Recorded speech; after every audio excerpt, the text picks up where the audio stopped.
नमस्कार. अमेरिका भारतीय सोल या माझ्या यूट्यूब चॅनलवरती आपलं स्वागत आहे.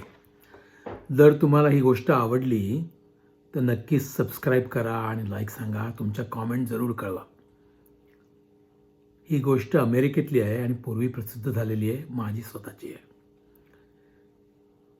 गोष्टीचं नाव आहे एंगेजमेंट. तर आजची गोष्ट, ट्रॅफिकचा दिवा लाल झाला होता म्हणून मी ब्रेक मारला. कुठलं तरी एक्झिट होतं. माझ्या उजव्या बाजूच्या कारमध्ये ती होती. मी आजूबाजूला पाहिलं. मला ओळखता येईल अशी एकही गोष्ट नव्हती. मी माझ्या हातावरच्या घड्याळाकडे पाहिलं. गेले 40 मिनटं मी वेड्यासारखा गाडी चालवत होतो. कालच्या ऑडोमीटरकडे पाहिलं. जवळजवळ 30 मैल गाडी चालवत आलो होतो. कशासाठी, कोणासाठी आणि कुठे, या तिन्ही प्रश्नांची उत्तरं माझ्याकडे नव्हती. मी परत घड्याळाकडे पाहिलं. मी असा वेड्यासारखा का वागलो, हा प्रश्न तिने मला विचारलाच, तर त्यावर माझ्याकडे काहीही उत्तर नव्हतं. अर्थात तिला ती गोष्ट कळायचं काहीच कारण नव्हतं. पण त्या विचारानं माझ्या अंगावर काटा आला. नाही म्हणजे असं का घडलं याची मला स्वतःलाच माहिती नव्हती. पण झालं ते असं. हायवे 436 आणि महामार्गाच्या ट्रॅफिक लाईटपाशी मी होतो. इंटरस्टेट 4 वळण्यासाठी 2 लेन होत्या. मी उजव्या लेनमध्ये होतो. माझ्या मागे एकच गाडी होती. माझ्या उजव्या बाजूची लेन सरळ जाणाऱ्यांसाठी होती. दिवा लाल होता. उजव्या लेनमध्ये एक छत उघडे असलेली म्हणजे कन्व्हर्टेबल BMW होती. अशा गाड्यांची एक गैरसोय अशी असते की सगळं काही उघडं असतं. त्या गाडीत एक तरुण मुलगी होती. वर लाल रंगाचं टी-शर्ट, खाली काळी हाफ पॅन्ट, डोक्यावर टोपी, उठावदार अवयव. नजर खेळ नाही तर काय. तिच्याकडे पाहत असताना माझ्या तोंडावर हसू फुटलं. तारुण्यात असताना मी मुलींना 4 प्रकारच्या वर्गांमध्ये पाडायचो: सुंदर, सोज्वळ, स्मार्ट आणि सेक्सी किंवा मादक. तर हिला कुठल्या प्रकारात बसवता येईल हा विचार माझ्या मनात आला. ही नक्कीच सेक्सी होती, सुंदर पण होती. सुंदर आणि सेक्सी यामध्ये फरक आहे बरं का. सोज्वळ नक्कीच नव्हती आणि स्मार्ट माहीत नाही होती का नव्हती ते. दिवा बदलून हिरवा झाला आणि मी निघालो. तेवढ्यात मला ओलांडून हिची गाडी माझ्या लेनमध्ये घुसली. तिच्याकडे पाहताना माझ्या तोंडून एक शिवीच बाहेर पडली आणि मी तिला गाठण्यासाठी माझ्या गाडीचा वेग वाढवला. सहसा अशा गोष्टींकडे मी लक्ष देत नाही. पण माझा स्वाभिमान दुखावला गेला होता.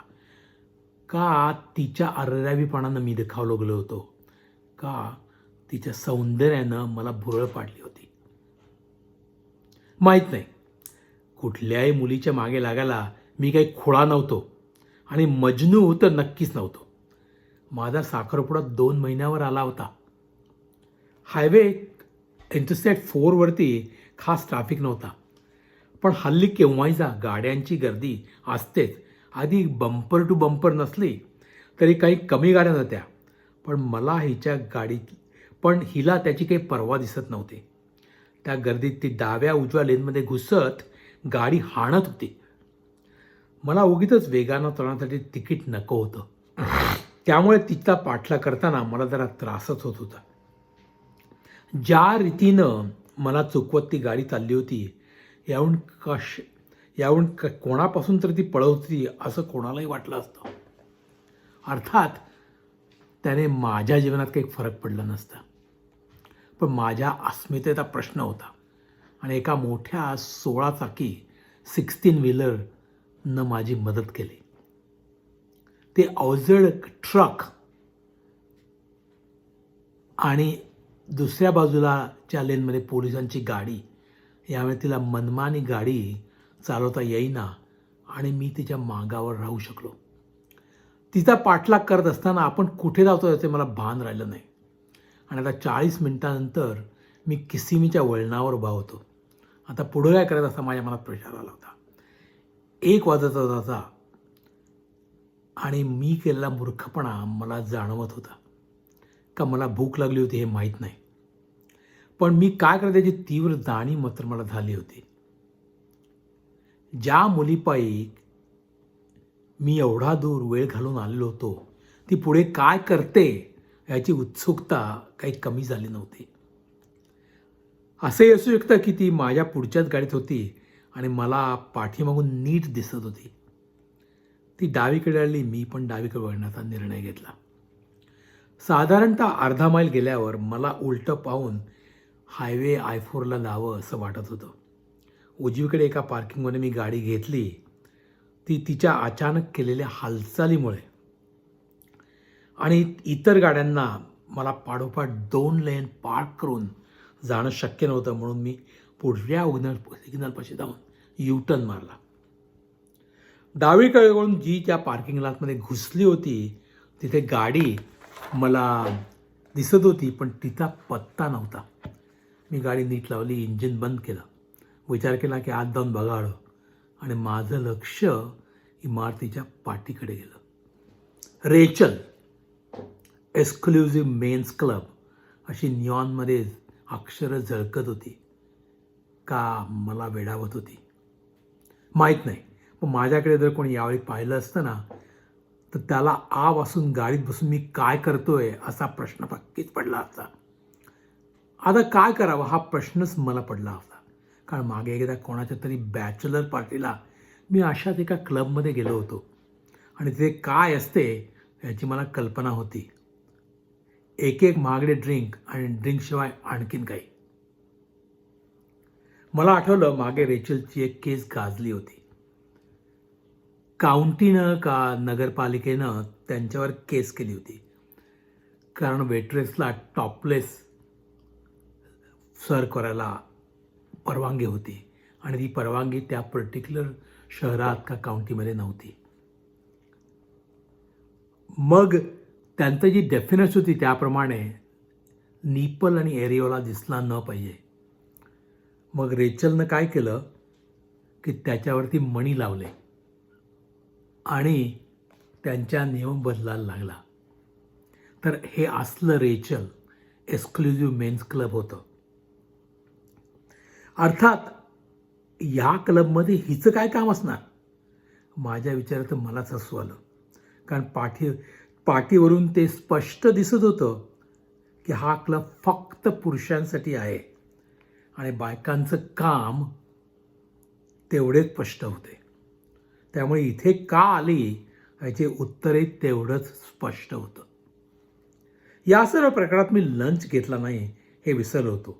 मी गाडी बाहेर काढली, परत रस्त्यावर आलो. परत आता आमच्याच बाजूला जाऊन काहीतरी खावा असा विचार केला, पण मला जाम भूक लागली होती आणि बाजूलाच मला एक चिलीज नावाचं रेस्टॉरंट दिसलं. म्हटलं चिलीजमध्ये जाऊ. तिथे जाऊन मी केसरिया मागवलं. तर मला कोणी तिथे पाहिलं असतं आणि विचारलं असतं की अरे तू इथे काय करतोयस. तर माझ्याकडे उत्तर नव्हतं, पण फॉर्च्युनेटली तो एरिया अननोन असल्यामुळे मला कोणी ओळखीचं भेटेल अशी भीती नव्हती. डॉक्टरी पेशात एक मोठी गैरसोय असते. कुठेही आणि केव्हाही कोणीतरी भेटू शकतं. मागची गोष्ट मला एक आठवती आहे. मागे एकदा मी घरी आल्यावर कपडे बदलले आणि चहा करावा म्हणून दूध काढण्यासाठी फ्रीज घेतला, तर दूध नासलेलं होतं. म्हणून मग तशाच घरच्या कपड्यात मी दूध आणायला गेलो. रस्त्यात आमचं नेहमीचं जिम होतं. विचार केला अर्धा तास ट्रेडमिलवर धावून येऊ आणि मग म्हणून मी आत गेलो. ट्रेडमिलवर सुरू केली एक्सरसाइज. एक माणसाने माझ्याकडे पाहून उगीचच हात केला. मी पण त्याला हात केला. हा कोण आहे ते मला तरी आठवत नव्हतं. आणि मग तोच माझ्याकडे चालत आला आणि म्हणाला हाय डॉक. त्याने बोलायला सुरुवात केल्यावर मला आठवलं की हा माझ्या एका पेशंटचा मुलगा. 2 मिनटं बोलून गेला आणि मग जाता जाता माझ्या कपड्याकडे म्हणाला doc you can do better than this. ह्या कपड्यांपेक्षा तुम्ही जास्त बेटर कपडे घालू शकता. त्यामुळे अशी गैरसोय काही वेळा डॉक्टरांची होऊ शकते. खाणं झाल्यावर मी परत यायला निघालो. मनात विचार आला तो तिचाच. काही वेळा आपण या पेशाकडे ज्या रीतीनं पाहतो ते बरोबर नाही. जगातला सर्वात जुना पेशा. मला आठवलं मागे एकदा रेक्झिनमध्ये पॅडअप करायला काहीतरी करायला विचारलं भारतात गेलो होतो. सहारा नावाच्या ड्रग ॲडिक्शन आणि HIV ट्रीटमेंटच्या केंद्रात न्यूयॉर्कमध्ये दिल्लीमध्ये मी काम करत होतो. त्यावेळी तिथे भेटले पेशंट मला विचारलं आणि का विनंती केली की अमेरिकेत परतल्यावर मी त्यांची मदत करू शकेन का. मी काय उत्तर देणार. अशा लोकांची आयुष्य बदलायला आपण काय करतो हा एक खरं तर प्रश्नच आहे. फार फार तर थोडे पैसे देतो, बाकी काही नाही. मी माझ्या विचारांना दूर केलं आणि हॉस्पिटल कॉल आले होते आणि मला या गोष्टीचा विसर पडला. 4 आठवड्यांनी मी कॉलवरती नव्हतो आणि मला एका एंगेजमेंट पार्टीला जायचं होतं. माझा अमेरिकन मित्र माझ्याबरोबर मेडिकल कॉलेजमध्ये बरोबर होता. नंतर आमची क्षेत्र निराळी झाली, पण नेमका तोही त्याची रेसिडेन्सी पुरी झाल्यानंतर आमच्याच गावात प्रॅक्टिस आला आणि पुन्हा थोडीशी जवळाजवळ झाली. केमिस्ट्री म्हणावी तशी होती असं नाही, पण ओळख नक्कीच होती आणि त्याने मला त्याच्या एंगेजमेंटला बोलवलं होतं. एंगेजमेंटची पार्टी वीकेंडला होती. मी तिथे गेलो तर मला तर आश्चर्यच वाटलं, कारण ती पार्टी होती एका मेन्स क्लबमध्ये. का बॅचलर पार्टी आहे. मला कळेल ना की एंगेजमेंट आहे का बॅचलर पार्टी आहे. मी पोचलो. 4-5 मित्र आधीच आलेले होते आणि ड्रिंक्स चालू होती. मी सहसा ड्रिंक्स घेत नाही, पण आज का कोण जाणे व्हिस्की मागवली. गप्पा चालू झाल्या, पण विषय काय ते मला अजून कळलेलं नव्हतं. बरेच वेळा आपण एखाद्या घोळक्यात जातो आणि त्यांच्या गप्पा आधीच चालू असतात, तेव्हा त्यात भाग घ्यायला 3-4 मिनटं लागतात, कारण कोणता विषय चालू आहे ते आपल्याला कळत नाही. आज सहज इकडे तिकडे आलं, माझं लक्ष तिच्याकडे गेलं. माझं ड्रिंक घेऊन तीच माझ्याकडे येत होती. ती आली आणि हसून मला ड्रिंक दिले आणि ती माझ्या एवढी जवळ आली होती की आता लॅप डान्स करणार का काय असं मला वाटलं. मला जाम घाम फुटला. श्वास घेता येईना. मी घाबरलो होतो. माझ्या भावना काय झाल्या होत्या ते मलाच माहीत नाही, पण माझी दातखीळ बसली होती. आता ती खाली वाकणार आणि मला जाग आली. मी माझ्याच बेडरूममध्ये होतो आणि माझ्याच बेडवर होतो. घामानं डबडबलेला होतो. सकाळचे 4 वाजले होते. झोप उडाली होती. स्वप्नाचा अर्थ अर्थात मला काही लागत नव्हता, पण मी अशा स्वप्नांना अर्थ लावायचा प्रयत्नही करत नाही, कारण माझ्या मते साचलेल्या इच्छा आणि आलेला अनुभव यांची एक बेमालूम मिसळ म्हणजे स्वप्न असतं. मात्र मला हे तिचे स्वप्न का पडले हा प्रश्न दिवसभर सतावत होता. ती सुंदर होती, इतकी का ती इतकी की माझी स्वतःची एंगेजमेंट झाली असूनही मी तिच्या मागे वेड्यासारखा गेलो होतो का तिच्या पेशामुळे माझ्या डोक्यातून ती जात नव्हती. असो, रोजची कामं लवकर संपवणे जरूर होते, कारण आजच रात्री मला माझ्या मित्राच्या एंगेजमेंटला जायचं होतं. पार्टी माझ्या मित्राच्या घरीच होती. त्याच्या ऑफिसमधले काही लोक आणि मित्र, त्यामुळे मी तसा फार जास्त लोक नव्हते. मी मीनूला बरोबर घेऊन गेलो. ती मला आज जास्त सुंदर वाटली. नाही म्हणजे मागे म्हटल्याप्रमाणे सुंदर आणि स्मार्टचं मिश्रण म्हणजे मीनू, माझी वाग्दत्त और होणारी वधू. आम्ही मित्राच्या घरी पोचलो तेव्हा आणखीन काही जण आले होते. म्हणजे मीच पहिला नव्हतो आणि मला उशीरही झालेला नव्हता. त्या मित्राचे घर म्हणजे पार्टी हाऊस म्हणायला हरकत नाही.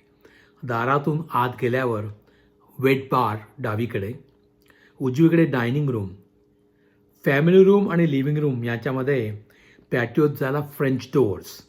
बसायला जागा बरीच होती, पण लोक हातात ड्रिंक घेऊन उभ्यानंच गप्पा मारत होते. मीही ड्रिंक घेतलं आणि आता इथल्या लोकांपैकी कोणाला चावायला जायचं याचा शोध घेऊ लागला. आपापल्या मैत्रिणींच्या परिवाराचा 3 गट असतात. काही आपण आठवड्यातून एकदा तरी बोलतो किंवा फोन करतो. काहींना आपण महिन्यातून का वर्षातून एखाद्या वेळा फोन करतो आणि काहींना म्हणजे फक्त एखाद्या स्पेशल प्रसंगाच्या निमित्तानं बोलवतो. मला वाटतं त्या शेवटच्या गटातला असावा, कारण माझ्या ओळखीचं मला खास कोणी तिथे दिसत नव्हतं. 1-2 डॉक्टर्स दिसत होते जे माझ्या ओळखीचे होते का माहीत होते. माझे लक्ष मात्र घरच्या पुढच्या दाराकडे होतं. याची होणारी पत्नी अजून तरी आलेली नव्हती. मला वाटलंच होतं की दारात स्वागताला दोघे उभे असतील. मी त्याला तसं विचारलं तर तो म्हणाला, येते रस्त्यातच आहे ती, असं उत्तर दिलं आणि वर नेहमीचंच, तू सुरू कर, टेक सम ड्रिंक्स. माझं ड्रिंक संपलं होतं. पुन्हा घेण्यासाठी, रिफिल करण्यासाठी मी बारकडे वळलो. नवीन ड्रिंक घेऊन मी वळलो, तो दार उघडून एक मुलगी आत आली. ती कोण म्हणून मी पाहणार तर हा धावत आला. तिला मिठी मारली आणि तिच्या ओठावर हळूच चुंबन घेतलं. ती मिठी, ते चुंबन नुसत्या मैत्रीपेक्षा वेगळं होतं. लोकांनी जोरदार टाळ्या वाजवल्या आणि मला कळलं की ही त्याची वाग्दत्त वधू. मीना माझ्याबरोबर होती. तिच्या ओळखीचं तसं कोणीच नव्हतं. खास लोक नव्हते म्हणून ती बराच वेळ माझ्याबरोबरच होती. आम्ही दोघांनी वळून पाहिलं. मला त्या मुलीचा चेहरा दिसला, मात्र मी थक्कच झालो. नकळत मी वाचला, कारण तीच होती. तेच हाय चेक्स, तेच डोळे, तीच बेदरकार नजर. आणि ते आमच्याकडे वळले. मित्रानं माझी तिच्याशी ओळख करून दिली. मी मीनाची तिच्याशी ओळख करून दिली. ती माझ्याकडे पाहून हसली. काय होतं त्या हास्यात? हसण्याचे जे अनेक प्रकार असतात ना, निरागस हास्य, सातमधली हास्य, मिश्किल हास्य, ते मिश्किल होतं का कुठलं होतं का आर्टिफिशियल होतं माहीत नाही. मला मात्र वाटलं ते मिश्किलच असणार, का हा सर्व माझ्या मनातच खेळ होता. म्हणतात ना, चोराच्या मनात चांदणं. माझ्या मनात 1000 विचार 1000 मैल वेगानं धावत होते. मी तिच्या मागे गेलो होतो हे तिला कळलं असेल का? ती कोठे गेली होती हे याला माहीत असेल का? आणि नसेल तर मी त्याला ते सांगावं का? मीनाला पण मी ही गोष्ट सांगावी का? जर सांगितली तर मी तिच्या मागे तिथे कशाला गेलो होतो आणि अशी अनेक प्रश्नांची उत्तरं मला द्यायला लागतील. माझ्या मनातले विचार लपवण्यासाठी मी तोंडाला ग्लास लावला. मीनाकडे पाहून हसलो. माझे असं मलाच केविलवाणं वाटलं. हा त्याचा आणखीन एक प्रकार. पुढची 5-10 मिनटं कशी गेली माहीत नाही. तेवढ्यात कोणीतरी टाळ्या वाजून सर्वांचं लक्ष वेधलं. एक अनाउन्समेंट. एका हातात ड्रिंक, दुसरा हात तिच्या हातात. मित्रानं ड्रिंक उंचावलं आणि बोलायला सुरुवात केली. ही माझी होणारी बायको जेनी. ही CEA पण आहे आणि नुकतीच तिच्या वडिलांच्या अकाउंटिंग फर्ममध्ये कामाला तिनं सुरुवात केली आहे. तो बोलायचं थांबला आणि एक घोट घेतला. लोकांनी टाळ्या वाजवल्या. त्यानं पुढं बोलायला सुरुवात केली. आणि तुमच्यापैकी काही जणांना खास बातमी अशी की त्यांच्याकडे रेचल्स एक्सक्लुझिव्ह मेन्स क्लबचं अकाउंट तपासायचं काम आहे. त्याने असं सांगितल्यावर लोकांनी उगीचच टाळ्या वाजवल्या. तिनं वळून माझ्याकडे पाहिलं. तिच्या चेहऱ्यावर खट्याळ हसू होतं. मी मीनाकडे पाहिलं. ती त्यांच्याकडेच पाहत होती. माझी जेनीशी नजरानजर झाली. तिने एक डोळा बारीक केल्यासारखं मला वाटलं. का माझ्या मनाचाच खेळ? बरं मीना त्यावेळी माझ्याकडे पाहत नव्हती. थँक्यू. तुम्हाला काय वाटलं? मी मीनाला माझी गोष्ट सांगावी का नाही? जरूर तुमचं उत्तर कळवा. आणि ही गोष्ट आवडली तर सबस्क्राईब करा. Thank you. Have a nice day.